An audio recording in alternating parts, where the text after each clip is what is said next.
It's been a while since I posted on this channel, but today I'm back with stories that you won't believe actually happened. While working on the Tamale Interchange Project, we experienced some bizarre moments. Yes, some are crazy, some are scary, and some interesting.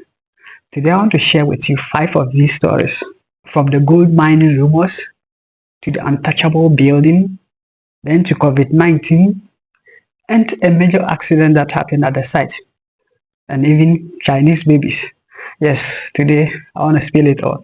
I want to share with you these stories, just a way of having fun and connecting with you. But before I start, let me give you a brief story or a brief history of the Tamale Interchange Project. So the Interchange Project was conceived to reduce traffic congestion within the town, especially for traffic not coming directly into the town, but maybe passing through to other neighboring countries and all that. So that was how they conceived the idea to construct a flyover to lift traffic out of the town without creating any congestion within the township.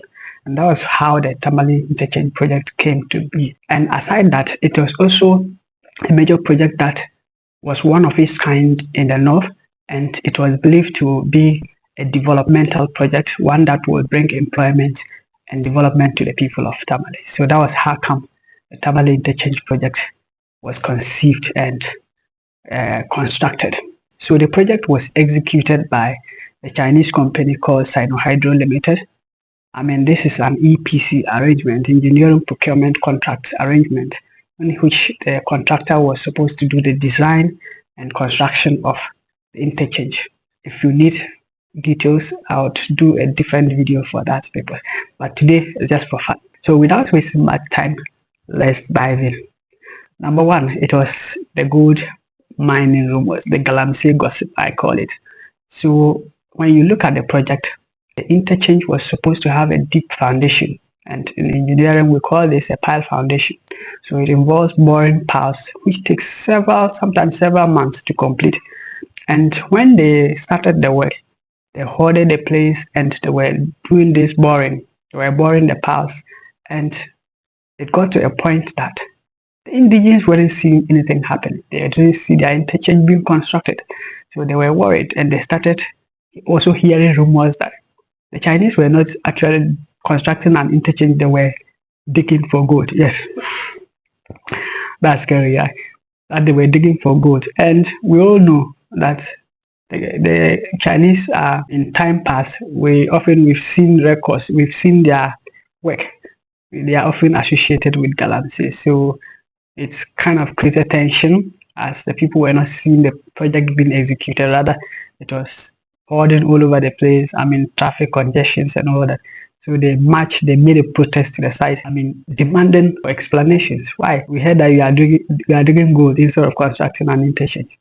These were rumors, but so this taught me that stakeholder engagement is very critical to the success of any project. And people don't understand what is happening, they create their own explanations. So this is why stakeholder engagement is very important. Number 2, the untouchable bank. Yes, so there was this building. If you know the area very well, a bank that was supposed to be demolished. We were informed that they've been paid, yes, and so we're expecting them to vacate the building for us to demolish the building. But this didn't happen. But it wasn't that simple. The building remained, negotiations continued, and the construction had to adjust to it. You understand? They have to, at some point, change the type of foundation. At some point, they have to go and start at another section, moving towards the building. And this created a lot of tension at the time, and also caused a lot of delays on the project, because on paper, everything was catered for. But in reality, they said they would not move. This taught me a very important lesson, that plans are not always reality, and construction is dynamic, and what is designed may change due to real life site conditions. Number 3, then COVID-19 came. COVID-19, yes. COVID-19 hit the world, and remember, we were working with a Chinese contractor. At the time, uncertainty was everywhere. We thought the project would be abandoned at a point. Issues, health issues, pandemic, death, everywhere. At a point, we thought the force majeure clause of the contract would be triggered and the project would be abandoned. But no, we continued the work, we adjusted to schedules, I mean, they introduced a lot of measures at the time, wearing of nose masks, checking of temperatures, self-isolation. In fact, if you sneeze, they'll quarantine you right now for investigation. So basically, that was what we're doing, but we're able to deliver the project even in the midst of the pandemic. You know, COVID-19 taught me that the African or the Black people are more resilient than anyone can ever think of. We go through worse things and come out even stronger. COVID-19 was one of them. We came out very resilient, very strong. Whilst the whole world was succumbing to the COVID-19, Africa came up top. I mean, we came back stronger. Then a serious accident happened at site.